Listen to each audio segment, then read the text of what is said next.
telespectador, internauta da TV da Transparência. Estamos iniciando o nosso primeiro bloco de notícias desta quinta-feira, dia 16 de janeiro de 2025.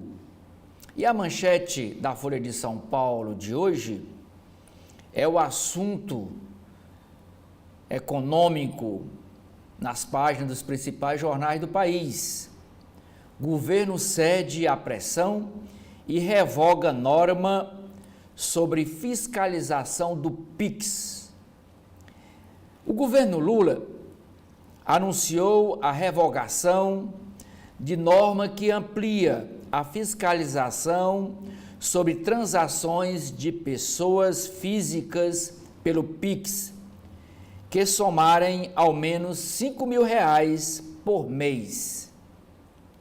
A decisão ocorre após onda de desinformação nas redes sociais, estimulada sobretudo pelos políticos de oposição, ligar a medida à criação de imposto na modalidade.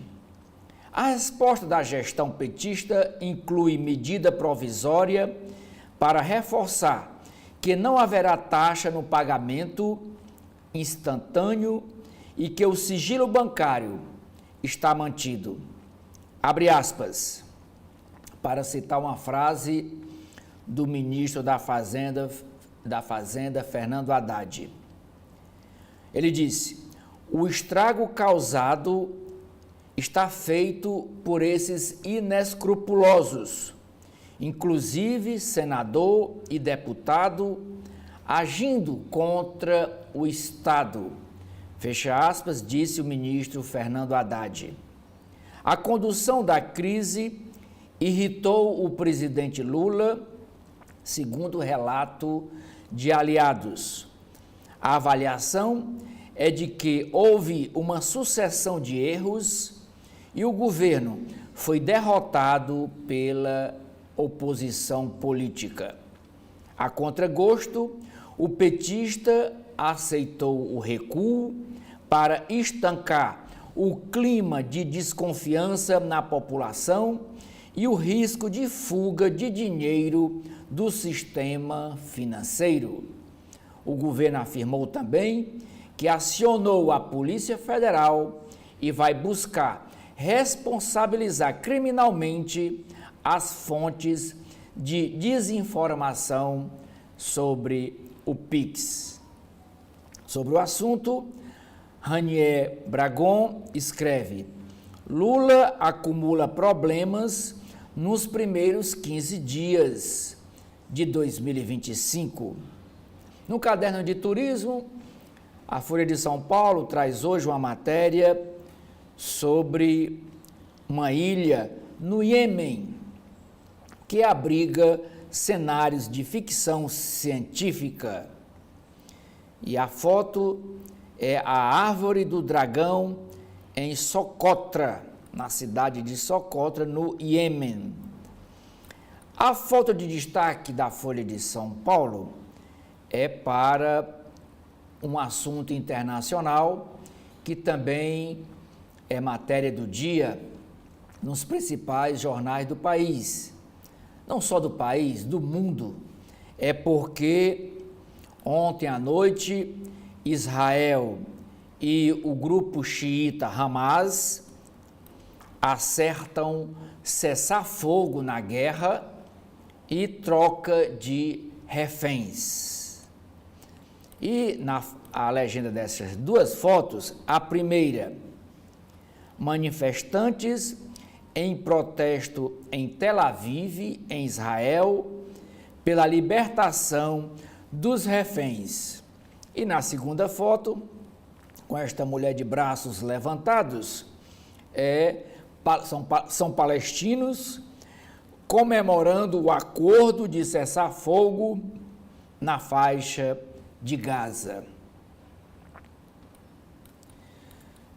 Ainda sobre esse assunto, o Diego Bercito escreve uma análise indagando: quem pagará pela reabilitação da faixa de Gaza? Destruição foi abrangente e testará a resiliência dos palestinos. O Hamas se alimenta dessas narrativas. Após 467 dias de guerra, portanto, 15 meses, o governo de Israel e o grupo terrorista Hamas acertaram os termos de cessar-fogo em Gaza.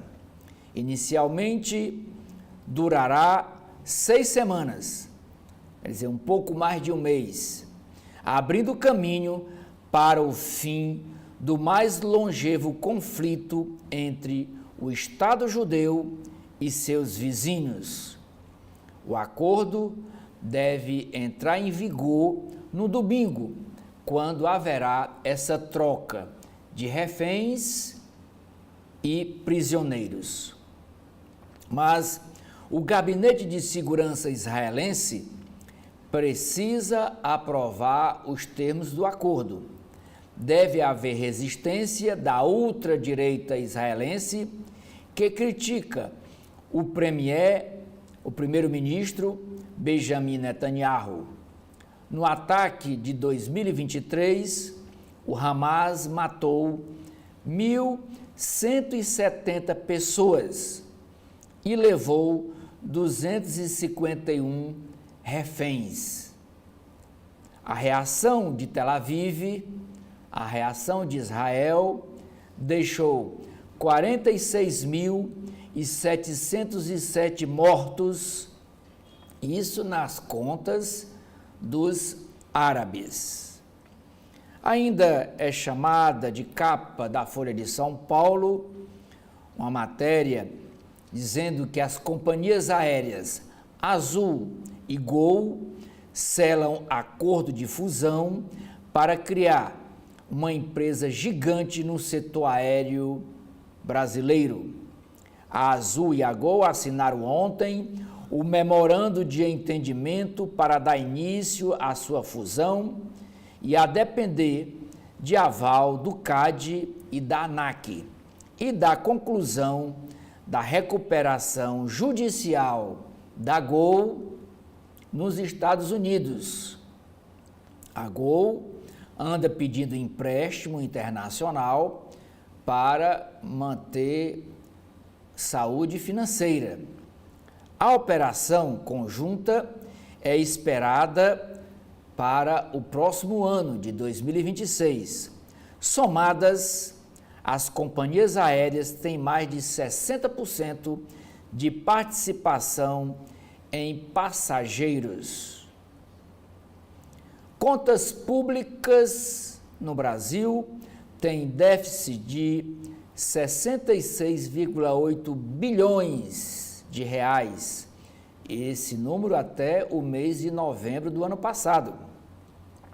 O Tesouro Nacional anunciou que as contas públicas tiveram um déficit, quer dizer, estão no vermelho, de 4,5 bilhões de reais em novembro de 2024, melhor resultado para o mês desde 2021. No acumulado do ano, esses 4,5 bilhões somente no mês de novembro, de vermelho, de contas em déficit. Agora, no acumulado do ano, o rombo é de 66,8 bilhões de reais. A Justiça de São Paulo mantém a proibição a serviço de mototáxi pela UAPP 99. A Justiça decidiu que o decreto da Prefeitura de São Paulo, que proíbe o serviço de mototáxi na capital, segue válido. A empresa 99, que anunciou a oferta dessa modalidade de transporte, esse motor Uber, argumentava que o veto feito pelo decreto do prefeito Ricardo Nunes era inconstitucional. No caderno Ilustrada, caderno de cultura da Folha de São Paulo, a matéria principal é sobre um filme Lobisomem, que está estreando. O Lobisomem revê um clássico do cinema com traumas pós-pandemia. O novo filme discute conflitos humanos ao modernizar a fera, ao modernizar o lobisomem.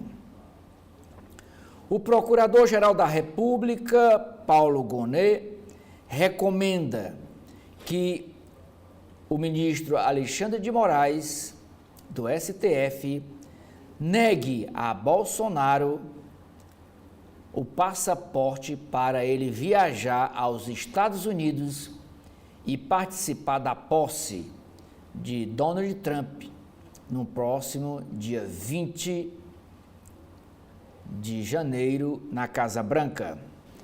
Escolheu como manchete da edição desta quinta-feira, dia 16 de janeiro, o acordo para cessar a guerra no Oriente Médio. Diz a manchete: Israel e Hamas acertam um cessar-fogo com libertação de reféns e prisioneiros. Estados Unidos, Catar e Egito mediaram o acordo. Devolução de reféns começa domingo. E a reconstrução de Gaza, destruída pelos bombardeios, deve custar de início, para recuperar Gaza, 40 bilhões de dólares. Quem que vai pagar essa conta? Aqui as fotos, os palestinos comemorando o fim da guerra. Lá em Tel Aviv, os parentes dos reféns esperando que eles voltem para o seio de suas famílias. Diz a legenda das fotos: alívio geral. Na primeira imagem, que é esta dos palestinos, em Gaza, comemorando o fim da guerra, e na segunda foto, é esse casal se abraçando. Libertação de reféns é pedida em manifestação em Tel Aviv. E aqui, este casal segura a foto de um parente que está em poder do Hamas como refém. Manchete, chamada de capa ainda do Estadão, essa proposta de fusão entre as companhias Gol e Azul, que negociam essa fusão para criar uma gigante no setor aéreo brasileiro. Transação está sujeita à consolidação do plano de organização financeira da Gol. O presidente da Companhia Azul, John Rodgerson, disse que a fusão criará uma empresa forte e a operação pode sair ainda este ano. Mas isso é o Estadão quem diz. Já a chamada da matéria da Folha de São Paulo diz que a fusão poderá sair no próximo ano, já que esta fusão depende ainda do aval do CAD e da ANAC. Contra boataria. Após onda de fake news, governo recua em ordem para monitorar o Pix. Checagem de movimentação financeira acima de R$ 5.000 não será mais feita e uma medida provisória reforçará veto à taxação de imposto sobre o PIX.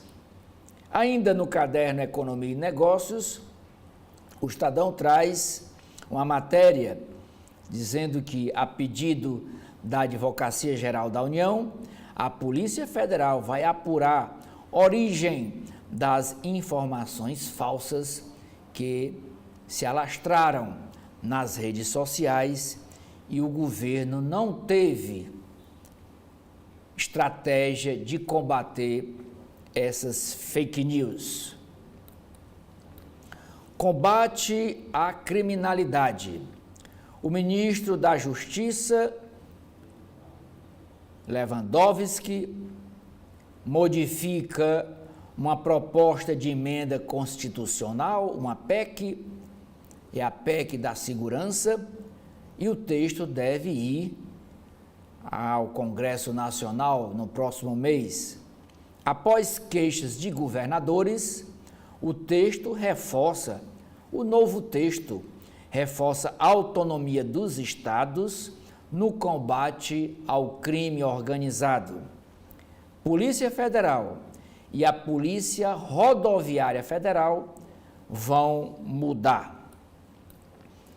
Na área de esportes, a chamada de capa do Estadão é sobre o campeonato paulista de futebol.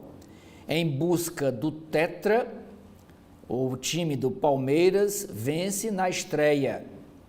O Maurício, esse jogador aqui da foto, marcou os 2 gols do jogo contra a Portuguesa.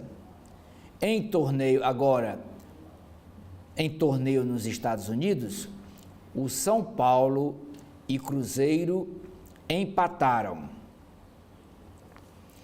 Ricardo Nunes versus o aplicativo de transportes 99. Justiça barra tentativa da empresa por aplicativo, de transporte por aplicativo, de oferecer mototáxi em São Paulo, capital. Saúde. A cidade do Rio Preto, interior de São Paulo, registra 6.600 casos de dengue. Link especial 2025. Maior evento de tecnologia traz tendências em inteligência artificial e robôs.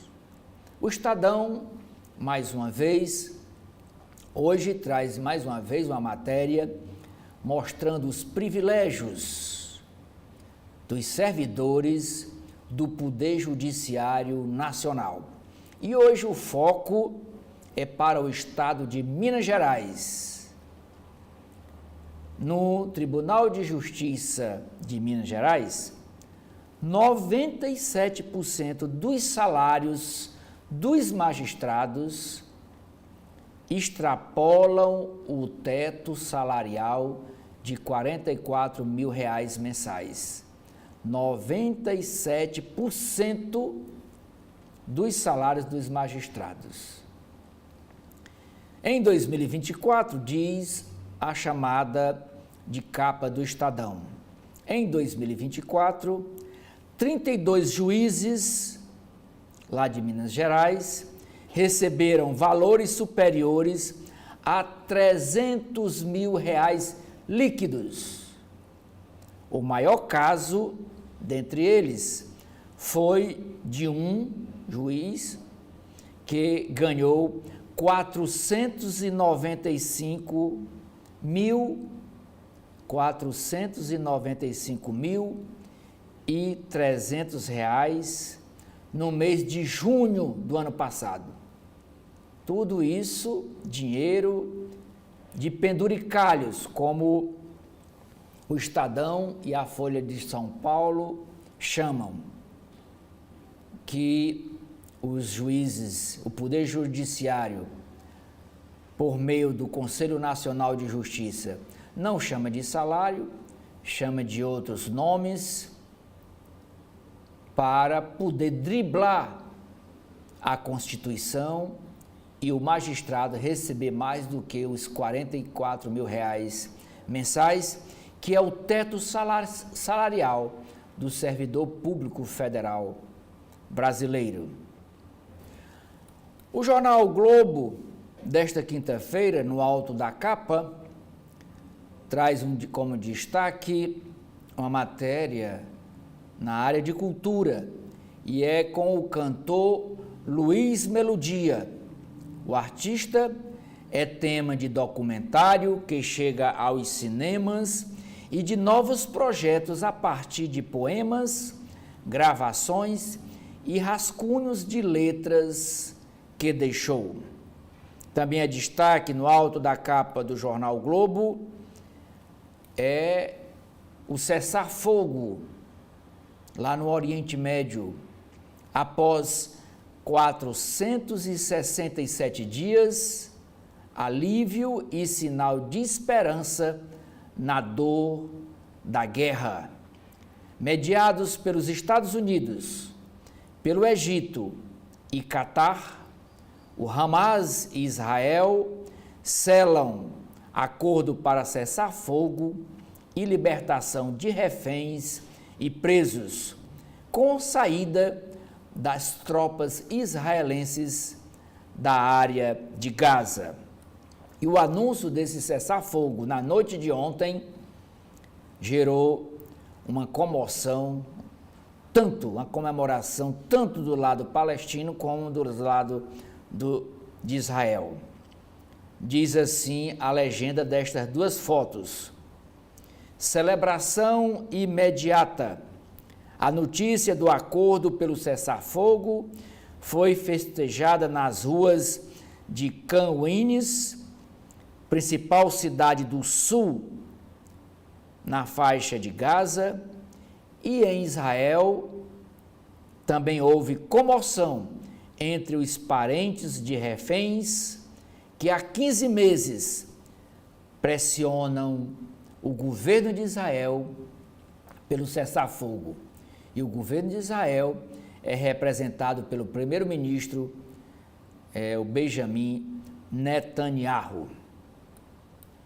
Sobre o assunto, o jornalista Cuco Chakra, ele que é também comentarista da Globo News, escreve: fator Trump foi decisivo para um cessar-fogo com enorme atraso.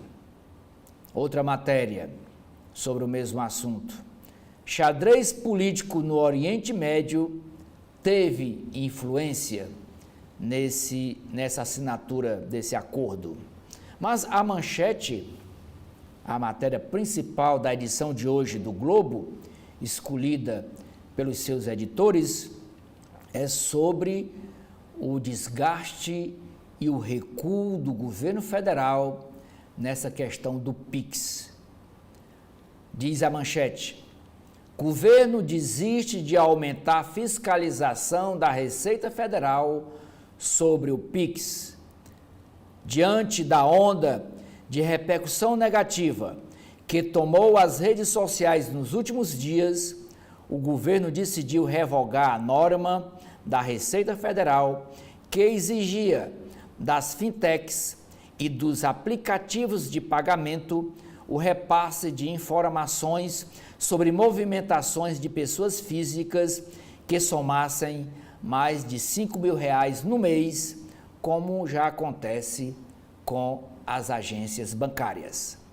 A intenção, segundo a Fazenda, segundo o Ministério da Fazenda, era ampliar o poder de coibir a sonegação fiscal e mirava apenas grandes sonegadores de impostos.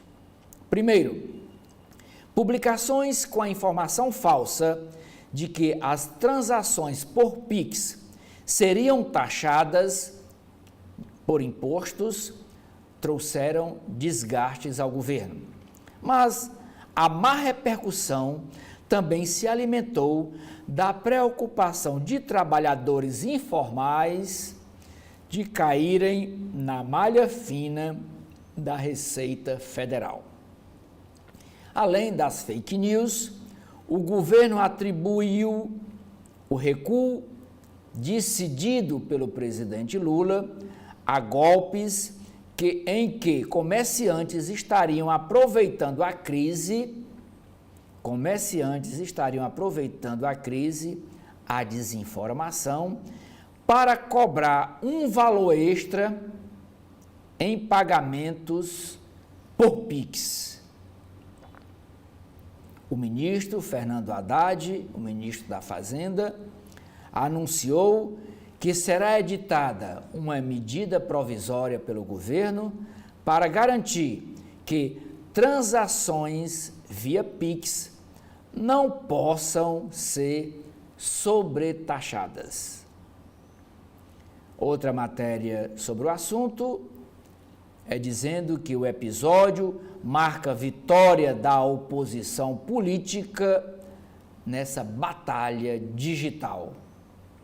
O vídeo do deputado federal Nicolas Ferreira, ele que é do Partido Liberal do presidente Jair Bolsonaro, ele é deputado federal do Rio de Janeiro. O vídeo dele com críticas à ação do governo alcançou mais de 200 milhões de visualizações e pesou para o recuo do Palácio do Planalto. Ainda é chamada de capa do jornal O Globo desta quinta-feira, é o assunto sobre a fusão das companhias aéreas Azul e Gol, que assinam um acordo para viabilizar a fusão das duas empresas. Companhias aéreas divulgaram memorando com os termos gerais da parceria, que prevê marcas e operações separadas, mas com integração na malha de voos. Congresso altera emendas e mira mais influência na área da saúde.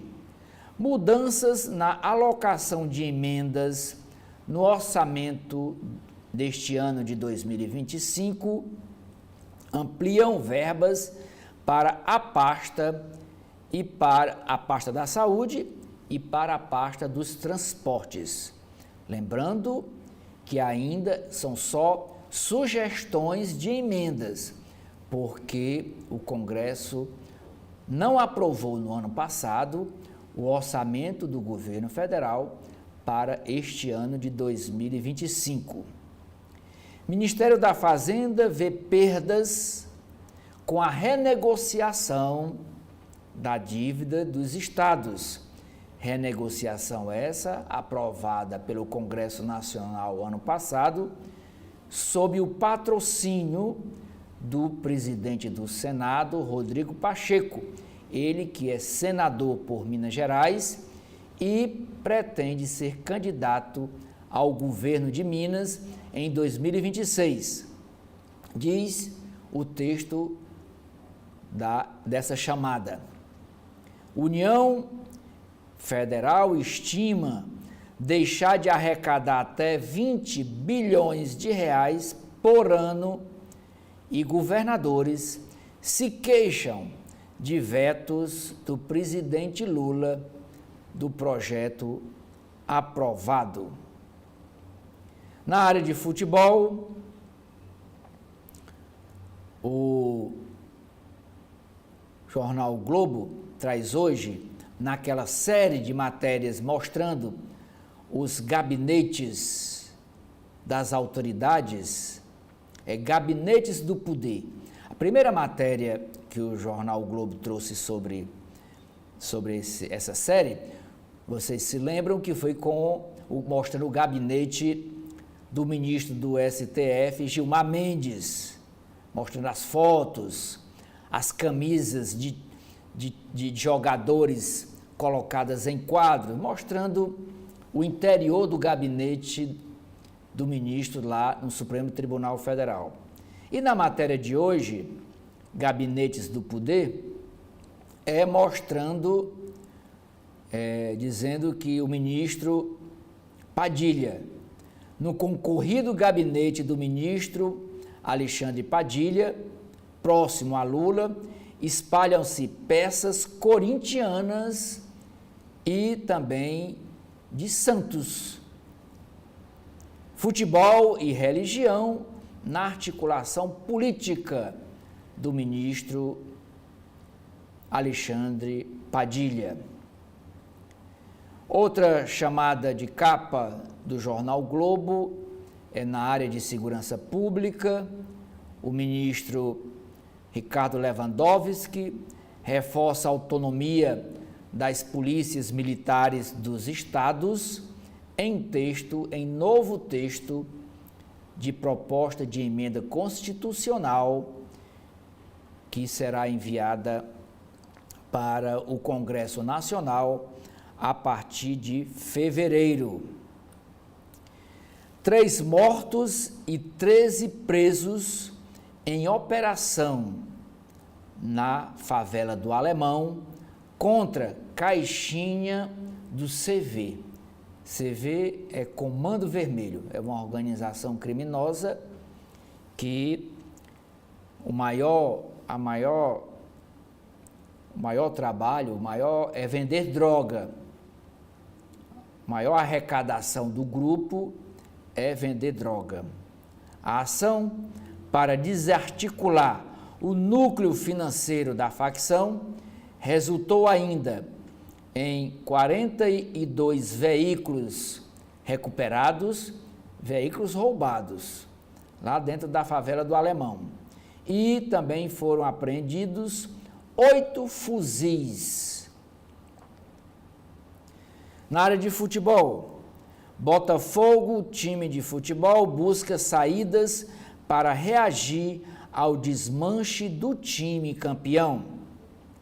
Almada foi anunciado ontem pelo Lion e outros tendem a sair.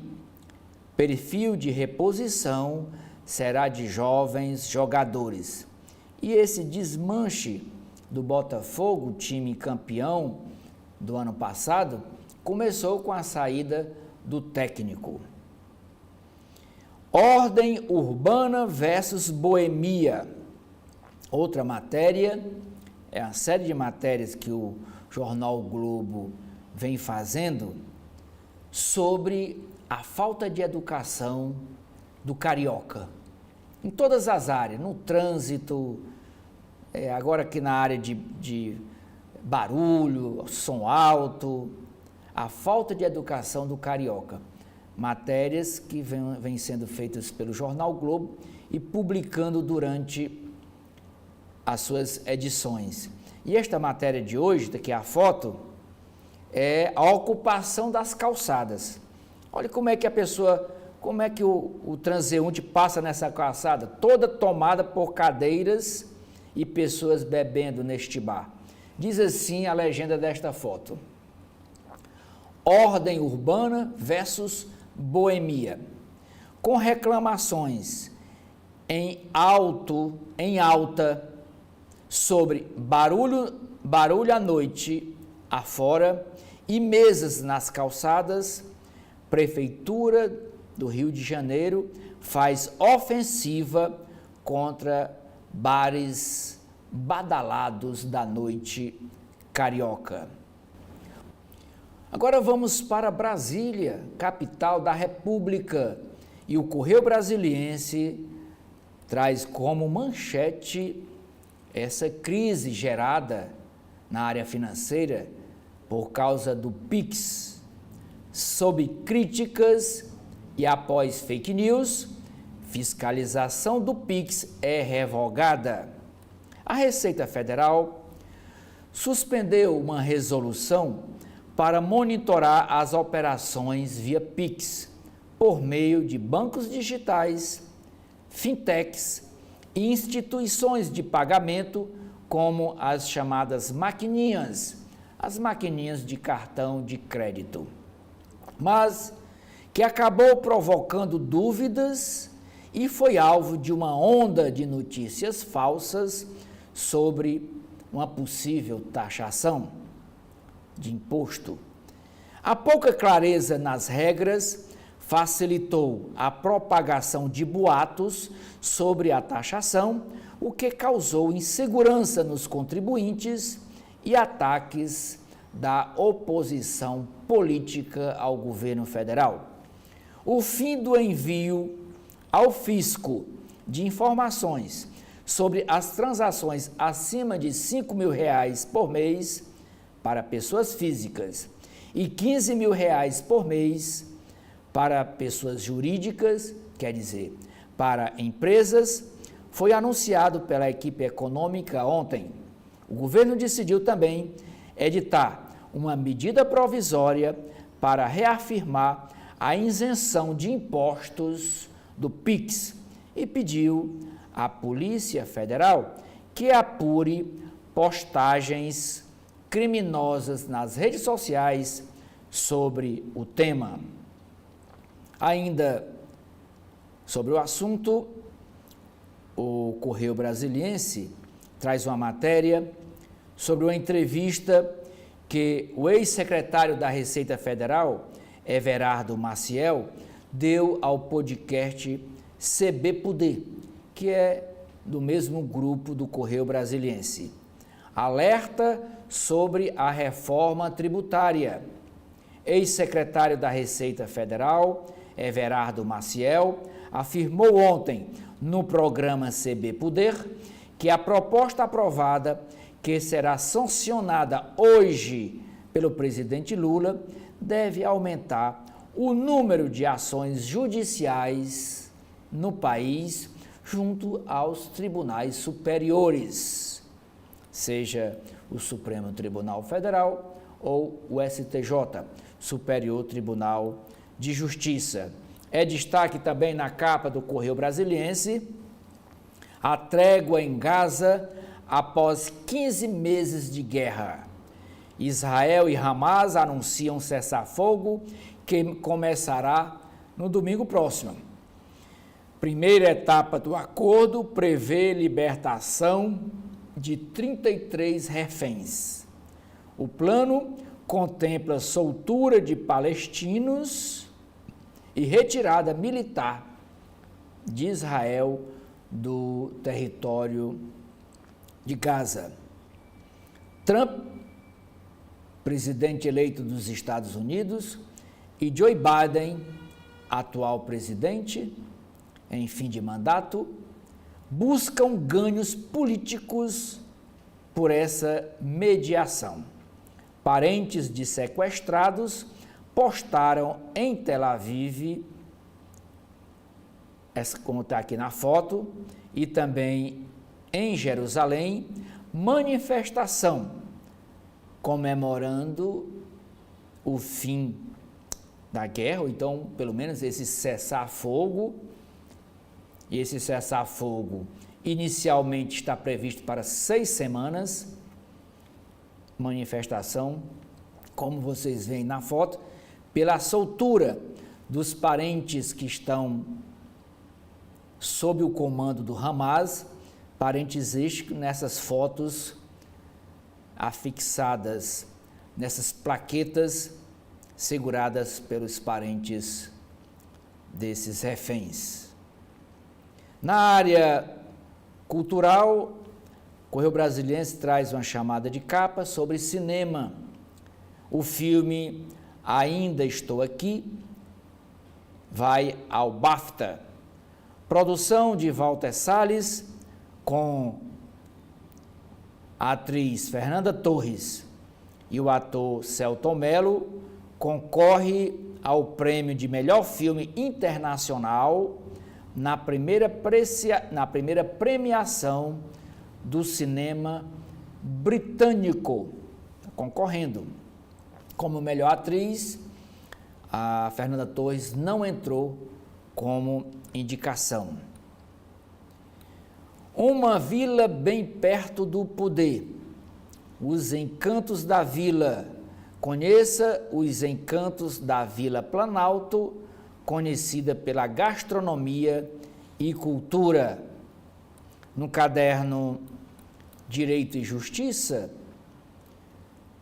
hoje o Correio Brasiliense traz o adeus ao advogado Lavenere. Despedida do ex-presidente da OAB reuniu juristas e autoridades. Defesa dos direitos humanos marcou a trajetória do advogado. Ainda no mesmo caderno, Direito e Justiça, traz uma entrevista, membro da comissão do novo Código Civil, Carlos Vieira Filho, destaca os avanços propostos no texto do novo Código Civil, que já está pronto, o parecer já está pronto para ser apresentado ao Congresso Nacional. E traz também um artigo, a advogada Larissa Pigão analisa a nova lei que proíbe o uso de celulares nas escolas. Com relação ao Distrito Federal, ainda o Correio Brasiliense traz uma matéria sobre as chuvas em Brasília. Entre prejuízo e recomeço, moradores de regiões afetadas pelas fortes chuvas, como a cidade satélite de Planaltina, começam a voltar para casa em meio à preocupação com o futuro. Muitos perderam tudo.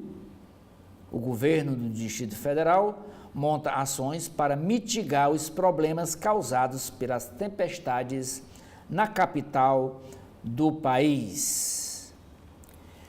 A proposta de emenda constitucional, a PEC, muda para afagar os governadores. O ministro da Justiça, Ricardo Lewandowski, apresentou ontem o novo texto da proposta de emenda à Constituição para a segurança pública. O projeto contempla reivindicações de estados e municípios que buscam preservar a autonomia na gestão dessa área. E a intenção do governo é criar na área de segurança pública o que foi criado na saúde, que é o SUS, Sistema Único de Saúde. E o governo quer criar um sistema que unifique União, estados e municípios na área de segurança para combater o crime organizado. Com relação à violência no Distrito Federal, duas matérias. Esquartejada. Assassinato misterioso abala a cidade de Brasília. Violência. Mais mulheres agredidas procuram a justiça. Agora vamos para a capa do jornal cearense O Povo. No alto da capa, a chamada na área cultural é para uma peça teatral que chega a Fortaleza. Assistida por mais de 100 mil pessoas, a peça King Kong Fran chega a Fortaleza. E essa peça trata sobre o machismo estrutural. A manchete do jornal é sobre a crise econômica e política gerada pelas mudanças no PIX. Mudança de rota, diz a manchete. Desinformação pesa e governo revoga fiscalização do PIX. Ministro da Fazenda defende que medida foi para evitar má interpretação, judicialização ou distorção. Uma medida provisória que será editada pelo governo Lula reforçará a gratuidade e o sigilo do PIX, com foco em garantir a votação deste texto no Congresso Nacional. A Advocacia Geral da União, a AGU, pedirá inquérito à Polícia Federal sobre as fake news espalhadas nas redes sociais. Sobre a Prefeitura Municipal de Fortaleza, A chamada de capa é dizendo que plano do prefeito Evandro Leitão prevê corte de gastos no valor de 500 milhões por ano. A foto de destaque na capa é aqui de um eletricista no alto de um poste, dizendo que a empresa Enel, que é responsável pela distribuição de energia elétrica no Ceará e também em São Paulo, a Enel no Ceará promete triplicar o número de equipes entre fevereiro e abril devido às chuvas, mas somente nessa quadra chuvosa. Depois segue como está. Ainda chamada de capa do jornal O Povo, a reportagem de hoje é sobre games. Games são jogos digitais. Mercado expande ações no digital para impactar a vida real. Na editoria de Farol, a chamada é internacional. Catar e Estados Unidos anunciam acordo por cessar-fogo entre Israel e Hamas. Na editoria de Cidades, a chamada é para a matéria dizendo que o Ceará, o estado do Ceará, teve o dia mais chuvoso, o dia de ontem, mais chuvoso do mês de fevereiro em pelo menos 30 anos. Somente na cidade de Pacujá, que fica no norte do estado, choveu 240 milímetros em 24 horas. E na área de esportes, a chamada de capa é dizendo que o time do Fortaleza aprova um orçamento de 387 milhões para este ano. É o que o time do Fortaleza pretende arrecadar este ano, 387 milhões. E é um valor recorde entre os times de futebol do Nordeste.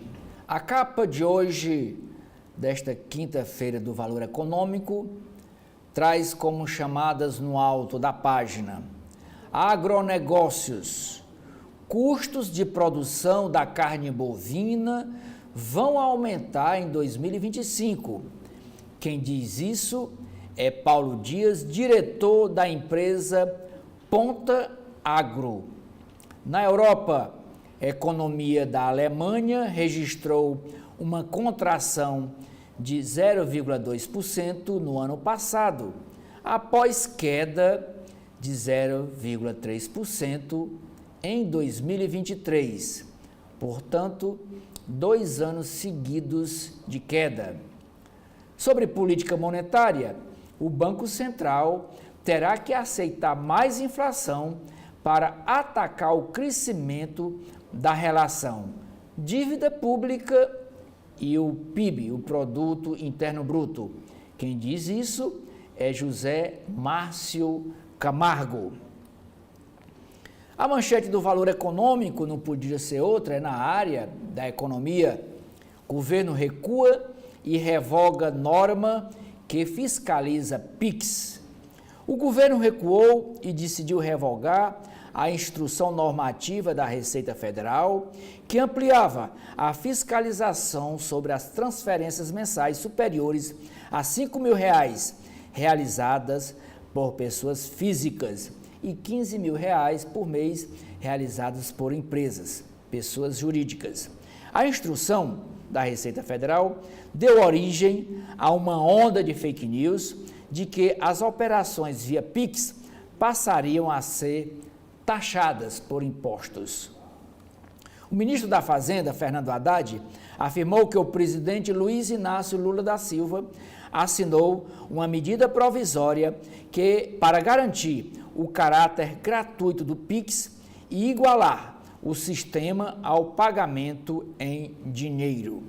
Segundo ele, a decisão de revogar a decisão da Receita Federal foi tomada justamente para dar força à medida provisória, que trata de colocar um fim à mentira e reforça a gratuidade no uso desse sistema de pagamento. Abre aspas para citar uma frase de Fernando Haddad.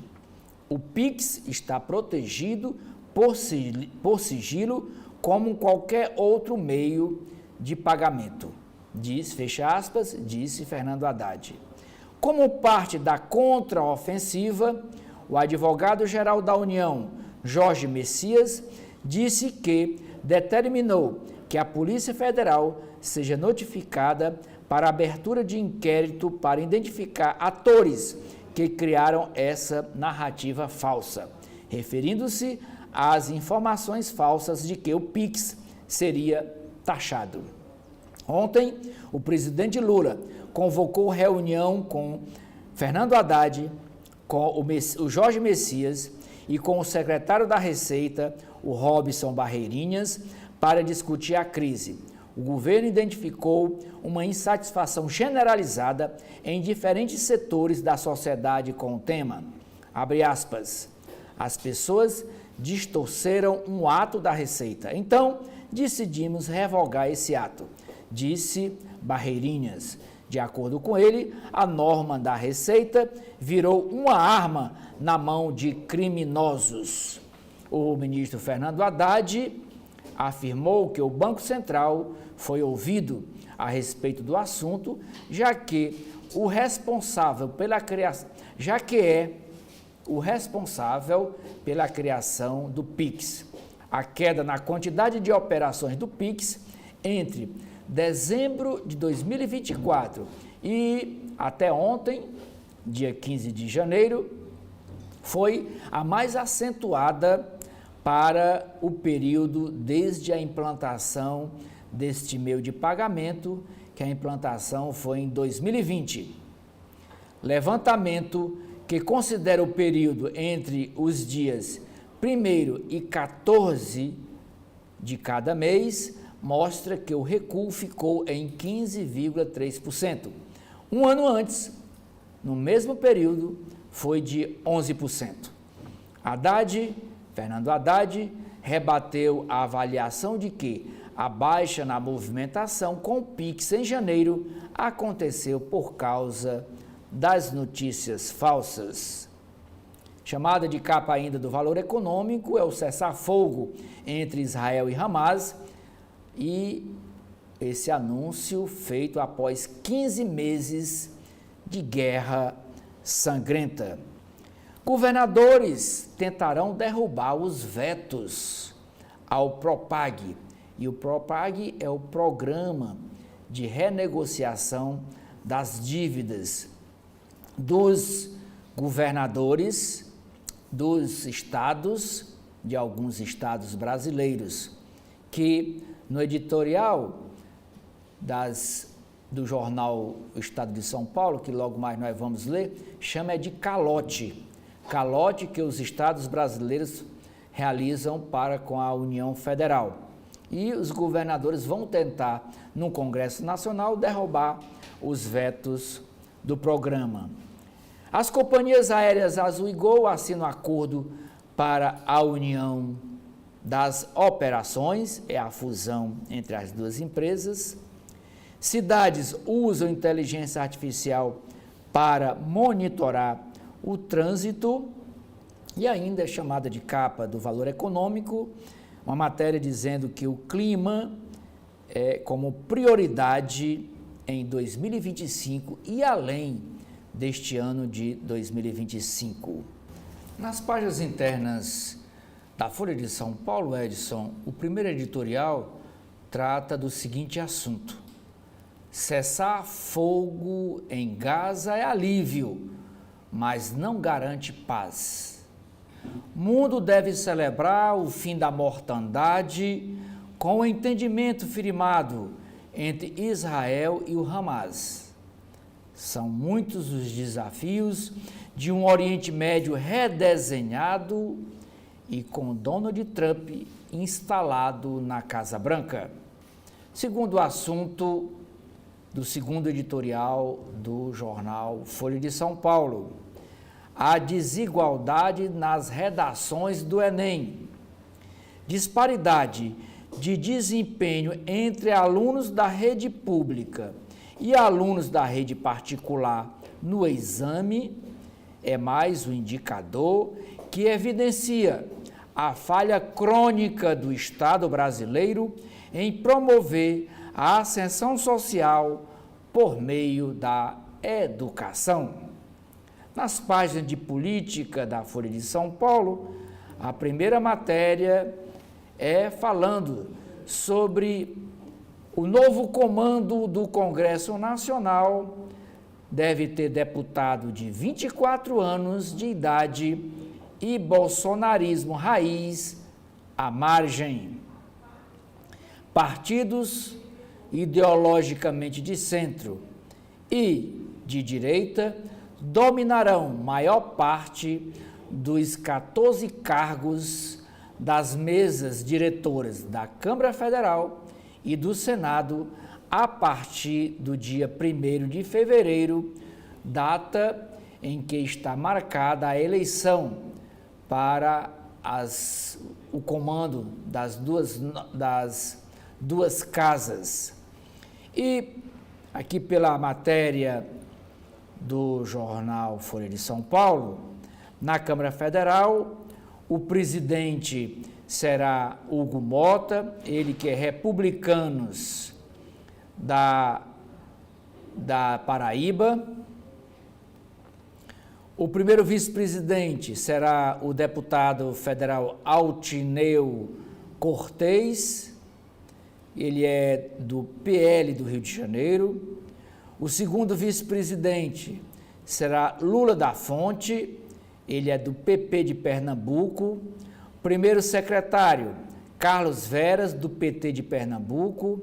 Segundos, terceiro e quarto secretarias serão ocupadas por membros do PSD, por parlamentares do PSD ou MDB ou União Brasil. Os nomes ainda estão indefinidos e as negociações vão até o dia da votação. A Comissão de Constituição e Justiça, que é a principal comissão da Casa Legislativa, de qualquer Casa Legislativa, União Brasil ficará ou com um parlamentar do União Brasil ou com do MDB, a depender da escolha do relator do orçamento para este ano.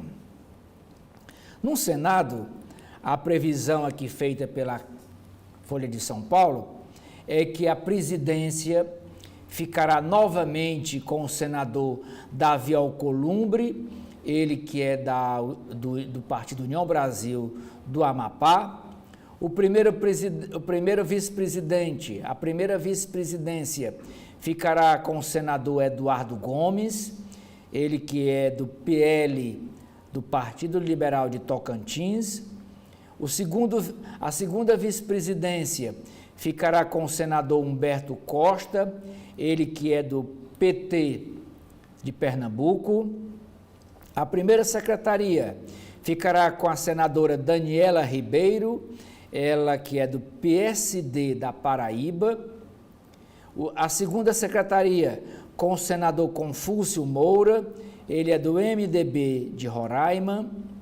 A terceira secretaria ficará com Chico Rodrigues, ele que é do PSB de Rondônia.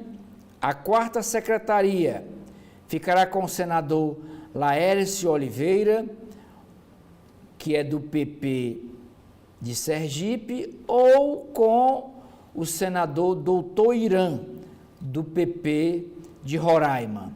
Então, aí está havendo aí uma disputa pela quarta secretaria, que pode ser um dos dois, o senador Laércio Oliveira, do PP de Sergipe, ou o senador Doutor Irã, também do PP de Roraima.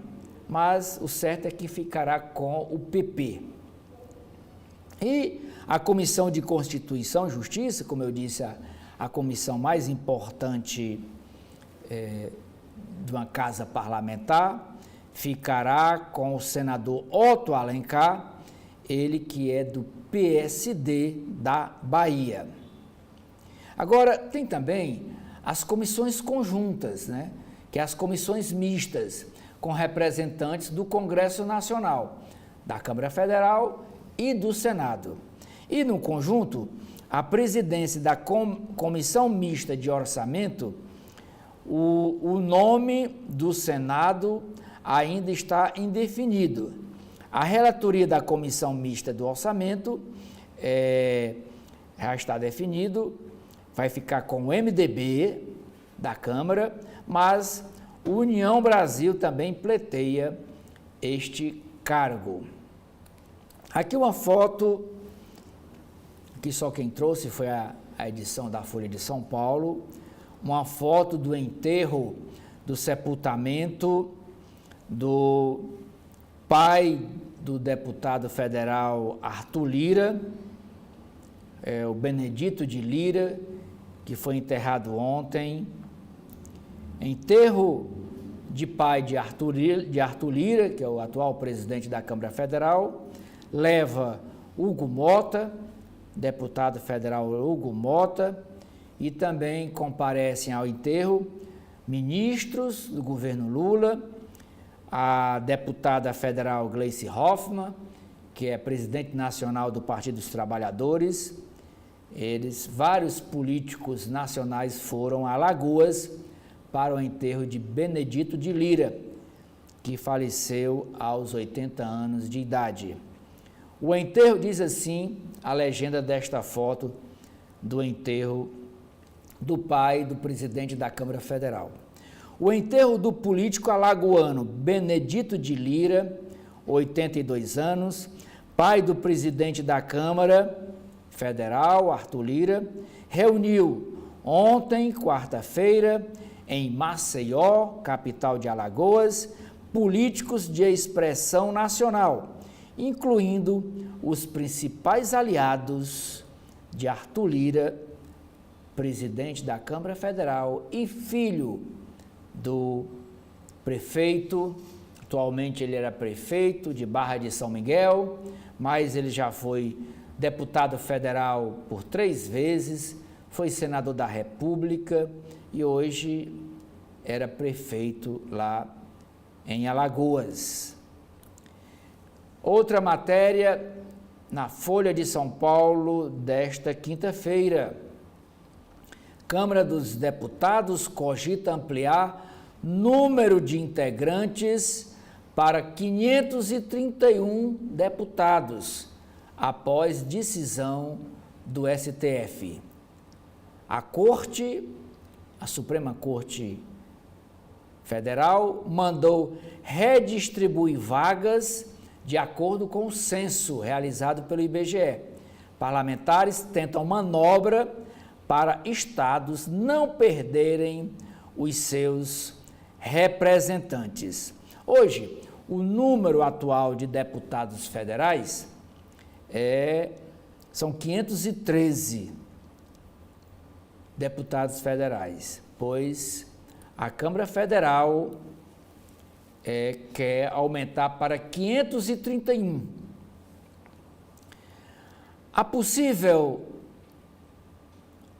Com essa redistribuição, diz a matéria, a Câmara cogita aproveitar uma decisão do STF sobre a quantidade de deputados por estado para aumentar o número de parlamentares.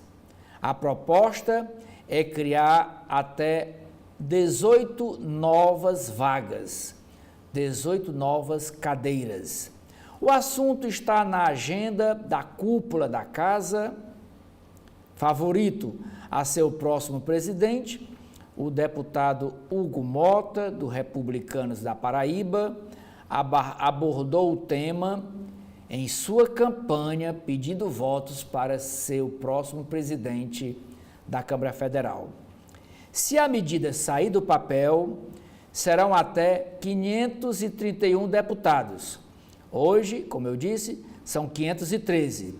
Nos Estados Unidos, há 435 deputados para uma população de 335 milhões de pessoas.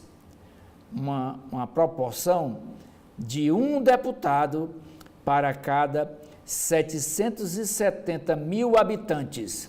E lá existem 50 estados nos Estados Unidos.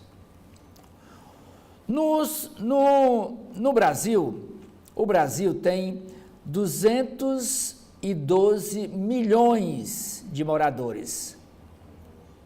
A proporção atual é de um deputado federal para cada 413 mil pessoas. Com a mudança, seria um deputado federal para cada 399 mil pessoas, mil moradores. A mudança de vagas por estado é consequência de uma ação na Justiça.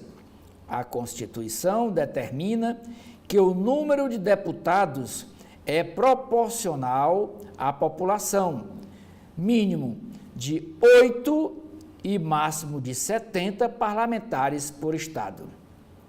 Mínimo de 8 e o máximo de 70. Quem tem 70 deputados na Câmara Federal é o estado de São Paulo. No Ceará tem 22 e 3 senadores. 22 deputados federais e 3 senadores. Mas os 3 senadores, todos os estados têm, seja São Paulo, seja o Ceará, seja o Acre, seja Alagoas, só tem 3 senadores cada um. Mas os deputados, o número de deputado é proporcional ao número de habitantes por estado. Continuando aqui a leitura da matéria. A distribuição das 513 vagas da Câmara foi feita, que é a atual distribuição, né? Foi feita em 1993. E a atualização prevista em lei nunca ocorreu. Em 2017, o estado do Pará, entrou com ação no STF, no Supremo Tribunal Federal, pedindo atualização e, no ano passado, obteve decisão favorável. O estado do Pará tem direito a 4 novos deputados. Passam dos atuais 17 para 21 parlamentares. Com a redistribuição, se caso for realmente feita, 7 estados ganhariam deputados. Quais são? Amazonas ganharia 2 deputados, o Ceará ganharia 1 deputado a mais, então passaria para 23. O Goiás ganharia também 1 deputado a mais, Minas Gerais 1 deputado, Mato Grosso 1 deputado, o Pará, como eu disse, 4 deputados e também Santa Catarina ganharia também mais 4 deputados federais na Câmara Federal. Outros 7 estados perderiam deputados com essa redistribuição que foi aprovada no Supremo Tribunal Federal, provocada pelo estado do Pará. Quais são os 7 estados que perderiam deputados, que perderiam vagas na Câmara? Primeiro, Alagoas, perderia 1 deputado. Claro que o atual presidente da Câmara, o Arthur Lira, é de Alagoas. Ele jamais teria interesse em colocar essa redistribuição para frente, porque o estado dele perderia 1 deputado. Bahia perderia 2 deputados. Paraíba, 2 deputados perderia. E Paraíba é o estado do próximo presidente da Câmara. que é o Hugo Mota, ele é do Republicanos da Paraíba. Pernambuco perderia 1 deputado, Piauí perderia 2 deputados na Câmara Federal, Rio de Janeiro 4 deputados perderia e o Rio Grande do Sul perderia 2 deputados na Câmara Federal.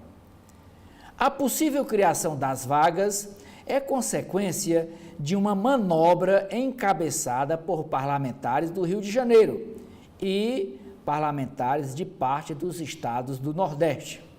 Ela consiste na abertura de vagas nos estados contemplados e no não fechamento das vagas nos estados que perderiam parlamentares, nos 7 que perderiam parlamentares.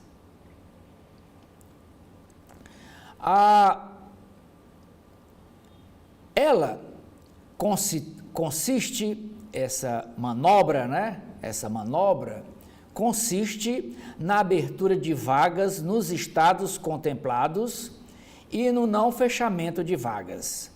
Assim, a Casa ganharia 14 novos deputados.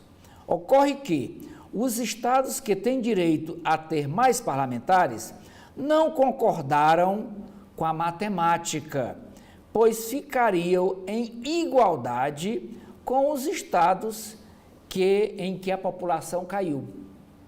Para a proporção populacional ser respeitada, seriam necessários 18 novos parlamentares.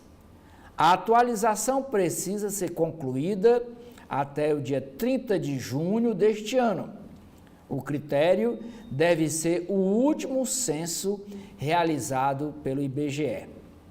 Caso os deputados não cumpram a decisão do STF, o TSE, o Tribunal Superior Eleitoral, ficará encarregado de realizar a tarefa.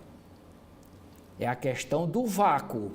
Às vezes, o Congresso Nacional não legisla porque o assunto é temeroso, é conflitante. Aí vem o Judiciário e legisla pelo o Poder Legislativo. É esse caso. O Congresso tem até junho para fazer isso. Caso não faça, o STF, o Tribunal, já autorizou o TSE, o Tribunal Superior Eleitoral, a fazer essa distribuição. Continuando o texto da matéria.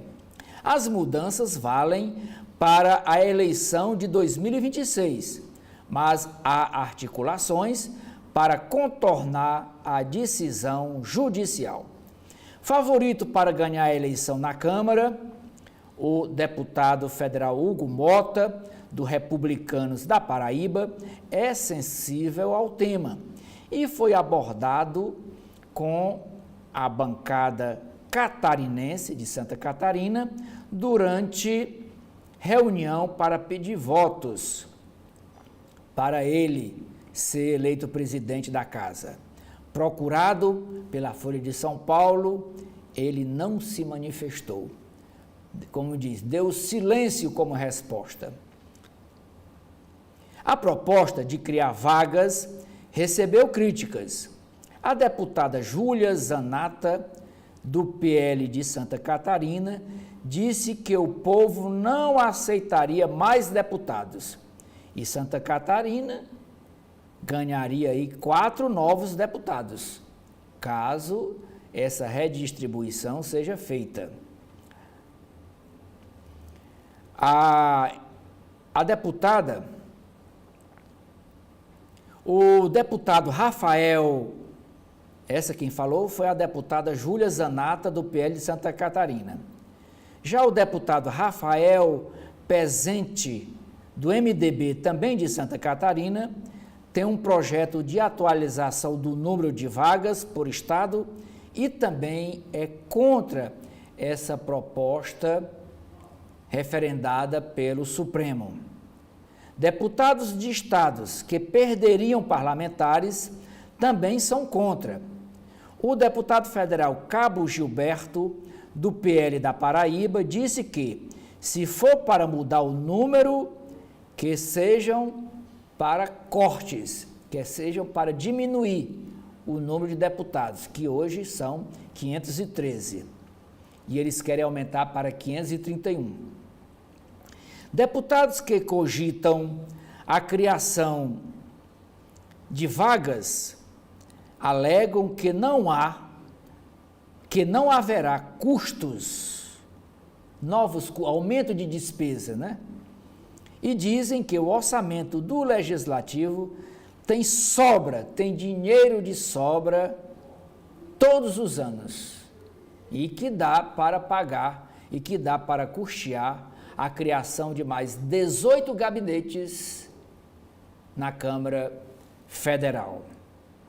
Continuando nas páginas da Folha de São Paulo, novo advogado contratado por Jair Bolsonaro já escreveu anteriormente que o ex-presidente estimulava o golpe de Estado.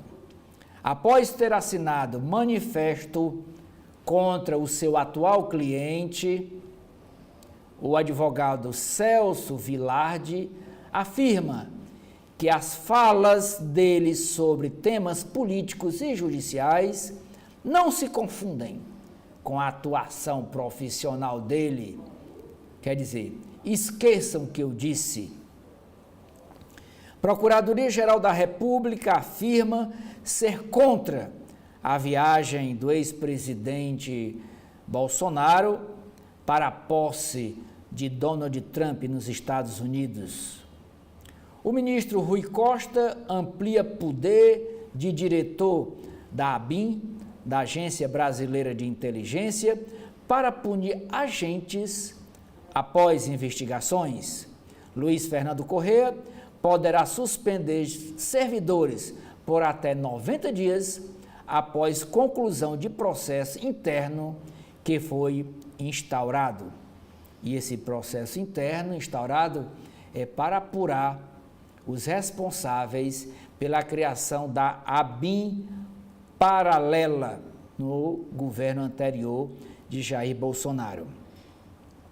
A sede do Partido dos Trabalhadores, PT, é alvo de vandalismo em Diadema, município paulista, e a sigla cobra apuração da invasão. Desinformação e discurso de ódio podem ficar fora de vigilância da empresa Meta. Questionada sobre a aplicação dessa nova política, a plataforma disse que não iria comentar, mas ela já disse para a Advocacia Geral da União que essa nova política de não checar as informações, falsas ou não, que são publicadas nas redes sociais, no Facebook, no Instagram, no WhatsApp e no Thread, no momento, essa nova política vai ser praticada nos Estados Unidos. O Queiroz, Fabrício Queiroz, foi famoso uns 2 anos atrás, naquele caso da rachadinha do clã Bolsonaro, é nomeado por prefeita do PL de uma cidade do Rio de Janeiro. Ele arranjou agora um emprego. Ele é subsecretário de Segurança Pública da Prefeitura de Saquarema. E em Saquarema, a prefeita é Lucimar Vidal. Ela é filiada ao Partido Liberal, ao partido da família Bolsonaro, e agora ela deu emprego para o Fabrício Queiroz, ex-assessor de Flávio Bolsonaro, que ele foi acusado de praticar, ele que administrava a rachadinha no gabinete quando o Flávio Bolsonaro era deputado pelo Rio de Janeiro, e ele que recolhia o dinheiro dos assessores. Rachadinha é uma prática realizada nos parlamentos brasileiros que o parlamentar contrata um terceirizado, um assessor, por exemplo, contrata ele por R$5.000, aí o assessor fica com R$2.000, R$2.500 e o dinheiro que recebe devolve para o parlamentar. É o chamado, por isso chama de rachadinha. É uma prática muito comum nos parlamentos brasileiros. Agora, na editoria de mercado, que é a editoria de economia da Folha de São Paulo, governo cede a pressões e revoga a norma da Receita Federal que ampliava fiscalização do PIX. Após a ação da oposição política e fake news, Lula vai editar medida provisória para reafirmar que não haverá taxa no pagamento instantâneo via PIX. Lula vê sucessão de erros e derrota para a oposição na crise da fiscalização do PIX, revogação de norma da Receita Federal, após Sidônio Palmeira e Fernando Haddad, que defendeu o mérito da regra até a manhã de ontem, mas quem decidiu mandar revogar foi o Lula, ele que disse, acabe com isso. Embora o Sidônio Palmeira, atual secretário de Comunicação da Presidência da República, e o ministro Haddad defenderem a manutenção da resolução da Receita Federal. Contas do governo acumulam déficit de 66,8 bilhões de reais até novembro. No mês de novembro, somente no mês de novembro, o governo ficou no vermelho, um resultado negativo de 4,5 bilhões, e é o melhor para o período desde 2021.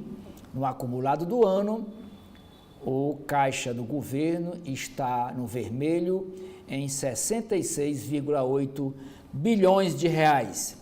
Ministério da Fazenda vê perda de até 106 bilhões de reais com essa renegociação de dívida dos estados devedores, principalmente São Paulo, Rio de Janeiro, Minas Gerais e o Rio Grande do Sul, e uma renegociação que está sendo criticada pelo governador do Rio Grande do Sul e pelo governador do Rio de Janeiro. Mesmo assim, a Fazenda está dizendo que vai ter, com essa renegociação, uma perda de receita de 106 bilhões de reais. Dólar cai para R$ 6,02, o menor valor em um mês, com dados com influência dos Estados Unidos, da inflação dos Estados Unidos. Matéria sobre, ainda na editoria de mercado, a Azul e a Gol assinam um acordo que pode criar uma gigante da aviação, com 60% de participação do mercado dos voos, eles vão comandar 60% dos voos no Brasil. As duas novas, essa fusão dessas duas empresas. Mas esse acordo deve passar ainda pela análise do CAD e da ANAC. A CGU, Controladoria Geral da União, condena 36 empresas e investiga outras 14 por espionagem industrial. Isso no governo passado. Essa espionagem começou em 2017 com a participação de servidores públicos federais. O INSS reeditará a portaria que impede corte de benefícios, corte das aposentadorias, sem prova de vida. Não precisa o aposentado ir no banco para dizer que está vivo. o próprio INSS, o próprio governo, a própria Previdência tem meios de saber se o beneficiário está vivo ou morto. Economia perde ritmo, mas ainda não preocupa analistas. O BNDES aprova um empréstimo de 3,8 bilhões de reais para uma térmica a gás natural no Pará. No Pará. Vai ser na cidade de Barcarena, no Pará, vai ser construção dessa usina térmica de gás.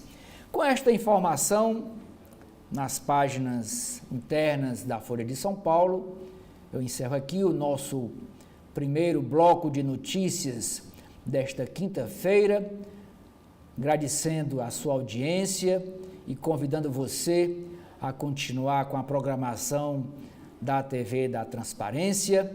Se você quiser saber como estão os dois prefeitos que não tomaram posse no Ceará, ainda não tomaram posse, que é lá em Choró Limão e em Santa Quitéria. Como estão esses casos? Quem assumiu? Quem não assumiu? Por que não assumiram? Onde está o Braguinha, prefeito eleito de Santa Quitéria? Onde está o prefeito eleito de Choró? Assista logo mais ao meio-dia a entrevista que o jornalista Edson Silva faz ao procurador de justiça Emanuel Girão. Ele vai contar todos esses casos, que no total são cerca de 33 prefeitos eleitos em outubro do ano passado, que podem perder o mandato. Muito obrigado pela sua audiência.